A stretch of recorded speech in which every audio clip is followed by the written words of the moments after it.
Sementara itu, masih per Sabtu 2 Januari 2021, kabar baik dari penanganan COVID-19 nasional dilaporkan. Tambahan pasien COVID-19 yang sembuh lebih banyak daripada kasus baru.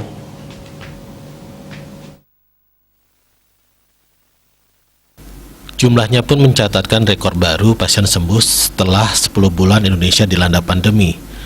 Dilaporkan sebanyak 7.582 pasien sembuh per 2 Januari 2021. Kumulatif pasien sembuh sejauh ini mencapai 625.518 orang. Jika dipresentasikan dari jumlah kasus COVID-19 nasional, persentasenya adalah 82,5%. Dari data Satgas COVID-19 nasional, kasus baru masih dilaporkan. Jumlahnya mencapai 7.203 orang. Kumulatif kasus COVID-19 nasional saat ini mencapai 758.473 orang. Untuk kasus meninggal per Sabtu tercatat tambahan sebanyak 226 orang. Kumulatif kasusnya mencapai 22.555 orang atau 3,0%. Sementara itu kasus aktif sebanyak 110.400